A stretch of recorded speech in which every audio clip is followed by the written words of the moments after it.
शुभविवाह या मालिकेच्या 29 जानेवारीच्या भागामध्ये आकाश सगळ्यांना जिलेबी वाटत असतो। सगळ्यांना जिलेबी वाटत असताना इकडे भूमीसुद्धा सगळ्यांना गुळपोहे वाटत असते आणि तिचं लक्ष मात्र एकटक आकाशकडेच असतं। अक्का हे सगळं पाहत असतात आणि भूमी आकाशच्या किती प्रेमात पडले हे अक्काला दिसत असतं, कारण भूमी गुळपोहे जरी वाटत असली तरीसुद्धा तिचं लक्ष एकटक आकाशकडेच असतं। आकाशकडे पाहता पाहता ती आता अक्कांच्या इथे येते। अक्कांच्या इथे आल्यावरती अक्कांकडे न बघता ती त्यांना गुळपोह्याची डिश देत असते। अक्का हात पुढे करतात पण भूमीचं लक्षच नसतं। अक्का म्हणतात, गो पोरी, किती प्रेमात पडलीस गो माझ्या पोराच्या आणि तुझ्या नवऱ्याच्या, असं म्हणत त्या भूमीची चेष्टा करायला लागतात आणि म्हणतात, पोरी हिम्मत लागते बरं, म्हणजे तुझं आकाशचं तुझ्यावरती प्रेम आहे हे कबूल आहे, पण ते प्रेम चार चौघामध्ये मांडण्यासाठी हिम्मत लागते। खरंच हिम्मतवान आहे हो माझा पोरगा, म्हणजे बघ तरी त्याने तुझ्यासाठी जिलेबी बनवली, ती जिलेबी तो तुला देईल सुद्धा, पण आज चार चौघामध्ये त्याने जे तुझ्यावरती प्रेम व्यक्त केलंय ना, इतकी हिम्मत दाखवले ना, प्रत्येक बायकोला असाच नवरा हवा असतो। माझा पोरगा खूप हिम्मतवान आहे आणि तू खूप नशीबवान, असं म्हणत आता भूमी इकडे अक्कांचं बोलणं ऐकते आणि मग ताबडतोब आकाशकडे येते। आकाश त्यावेळेला दत्तूसोबत बोलत असतो। भूमी कोणताही पुढचा मागचा विचार न करता आकाशच्या जवळ येते। मग आकाश म्हणतो, सायकल राणी, तुझ्यासाठी स्वतःच्या हाताने बनवलेली जिलेबी मी तुला खायला देणार आहे बरं, असं म्हणताच भूमी सांगते, आकाश खरंच मी खूप नशीबवान आहे। यावरती आकाश म्हणतो, काय झालं सायकल राणी, ही घे ना जिलेबी खाणं, असं म्हणत तो जिलेबी आता भूमीला भरवायला जाणार तर भूमी सगळ्यांच्या समोर पुढचा मागचा कोणताही विचार न करता आकाशला मिठी मारते। मिठी मारल्यावरती आकाशला कळतच नाहीये, पण मिठी मारून भूमी रडती आहे हे मात्र आकाशला कळतं। भूमीचे हुंदके आकाशला जाणवत असतात आणि आकाश म्हणतो, सायकल राणी काय झालंय, तू अशी का बरं रडती आहेस, असं म्हणत तो भूमीला सावरतो, भूमीला समजावतो। भूमी आता आकाशला मिठी मारून रडतच राहते। त्यावरती आकाश म्हणतो, सायकल राणी माझं काही चुकलं का, मी काही चुकीचं केलं का, तू का बरं रडत आहेस। यावरती भूमी सांगते, नाही आकाश, तू कधीच चुकू शकत नाहीस, तू न खूप चांगला नवरा आहेस, हे अश्रू चुकीचे नाही आहेत, हे समाधानाचे अश्रू आहेत। मी खूप भाग्यवान आहे आणि त्यामुळे मला तुझ्यासारखा नवरा मिळालेला आहे। म्हणजे सगळेजण प्रेम करत असतील आपल्या बायकोवरती, पण तू न खूप वेगळा आहेस।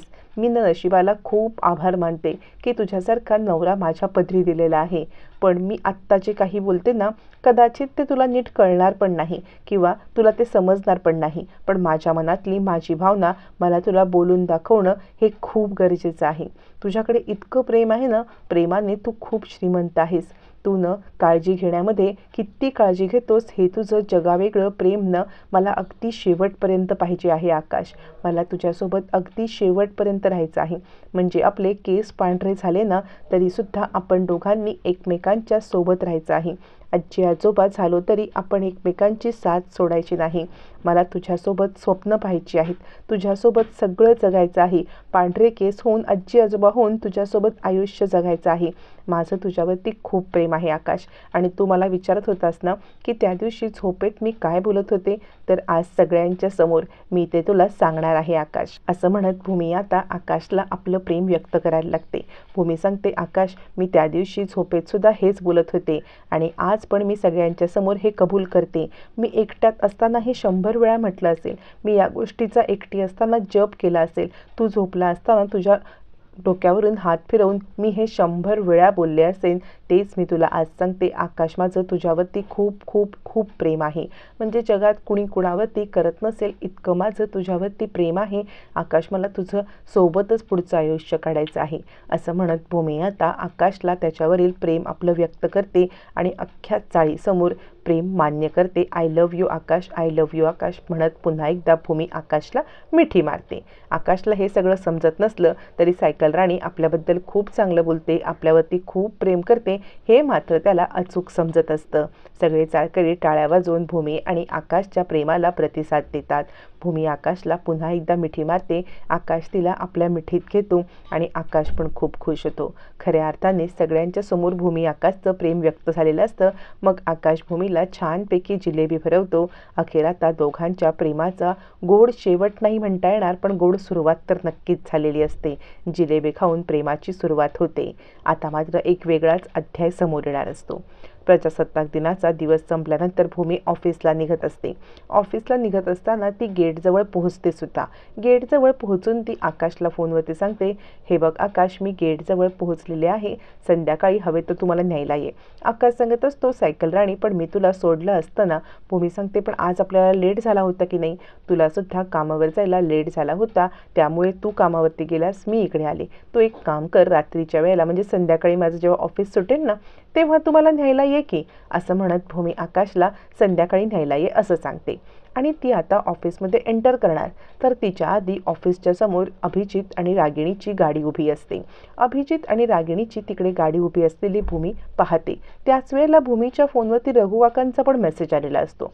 भूमी विचार करते, रघुकाकांचा मेसेज, आणि ती त्या मेसेजवरती विचार करणार तितक्यात तिला अभिजित आणि रागिणी दिसतात. अभिजित आणि रागिणी दिसल्यावरती भूमीला खूप मोठा धक्काच बसतो. म्हणजे माझ्या ऑफिसच्या बाहेर अभिजित आणि रागिणी हे काय करतायत? तोपर्यंत रघुकाका पत्ता शोधत शोधत गोवर्धन चाळीमध्ये येतात. गोवर्धन चाळीमध्ये आल्यावरती रघुकाका विचार करतात, अच्छा, म्हणजे माझे मालकीण आणि मालक हे इथे राहतात. बघितलंत ना मोठे मालक, आपल्या साहेबांवरती काय वेळ आली, या गोवर्धन चाळीमध्ये राहण्याची वेळ आलेली आहे. पण काही नाही, मला त्यांचा पत्ता सापडलाय ना, त्यांना न्याय मिळवून देण्यासाठी मी माझ्या जीवाचं रान करेन, असं रघुकाका विचार करत गोवर्धन चाळीमध्ये आकाश भूमीला भेटायला निघतात. तोपर्यंत रागिणी इकडे इनामदारांच्या फर्मच्या समोर उभी असते आणि सांगत असते, काय रे अभिजित, ही बरोबर वेळ आहे ना, आपण बरोबर वेळ तिकडे आलोय ना? अभिजित म्हणतो, हो आई. तोपर्यंत रघुकाका गोवर्धन चाळीमध्ये एंटर करतात आणि त्यांच्या जीवाला खूप वाईट वाटतं. ऐशो आरामात जगणारे माझे आकाश बाबा आज या चाळीत खितपत पडलेत. आणि ते चाळकऱ्यांना, आकाश इथे राहतो का, म्हणजे आकाश आणि आमच्या मालकीणबाई हे इकडे राहतात का? पण चाळकरी मात्र रघुकाकांना आम्ही कुणाला असं ओळखत नाही असं सांगत असतात. रघुकाका पुढे पुढे जात सगळ्या बायकांना विचारतात की आकाश आणि इकडे आमच्या मालकीणबाई दोघं जण राहतात का? पण त्यांच्या ह्या अर्धवट बोलण्यामुळे कुणालाच काही कळत नाही की हे आकाश आणि भूमीबद्दल विचारतायत. अखेर रघुकाकांना दत्तू मिळतो. दत्तू मात्र आकाशला चांगलाच ओळखत असतो. मग त्यावेळेला रघुकाका म्हणतात, आकाश आणि आमच्या मालकीणबाई ते बघा दोघं जण जोड्याने इथेच राहतात, नवीनच आलेत राहायला. दत्तू म्हणतो, हो तर आकाश ना, आकाशला मी ओळखतो, ते बघा समोर आहे ते त्या दोघांचं घर, असं म्हणत दत्तू रघुकाकांना आकाश आणि भूमीचं घर दाखवतो. आकाश आणि भूमीचं घर दाखवल्यावरती रघुकाकांना जग जिंकल्याचा आनंद होतो आणि ते धावत पळत आकाश आणि भूमी यांच्या खोलीकडे जातात. धावत पळत त्यांच्या खोलीकडे जाऊन आकाश बाबा दार उघडा, आकाश बाबा दार उघडा असं म्हणत दार उघडायला सांगत असतात. पण आतमध्ये कोणीच नसतं, कारण भूमी ऑलरेडी इनामदार फर्ममध्ये गेली असते आणि आकाश मुकादमांकडे. त्याच वेळेला रघुकाका आकाश बाबा दार उघडा, आकाश बाबा दार उघडा असं ओरडतच असतात. तितक्यात मागून अक्का येतात.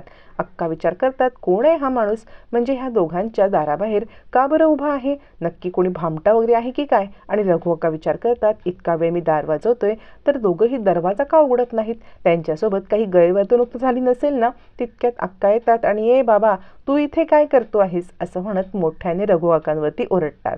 रघुकाका आता अक्कांच्या दिशेने पाहतात आणि आता अक्का रघुकाकांना ओरडत असतात.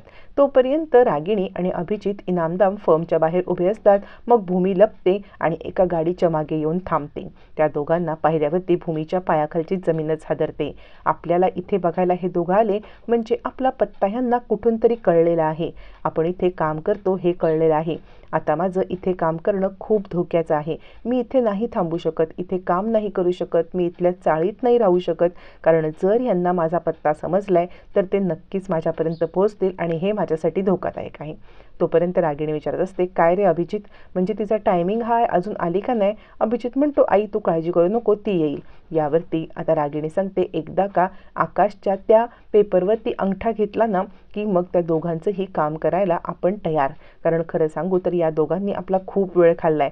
त्याच वेळेला अंगठ्याचं आपल्याला माहिती असतं तर अंगठा घेऊनच या मूर्खाला बाहेर काढलं असतं ना. पण आत्ता आपला खूप वेळ गेलाय, अंगठा घेऊन या दोघांना संपवायचं काम लवकरात लवकर करायला पाहिजे, असं म्हणत रागिणी आता बोलत असते. तोपर्यंत सगळं तिला आकाशचा अंगठा असल्याचं आठवतं आणि इकडे भूमी हे ऐकते. भूमी विचार करते, ताबडतोब घरी जाऊन आकाशाला की मला ही रूम सोडायला पाहिजे.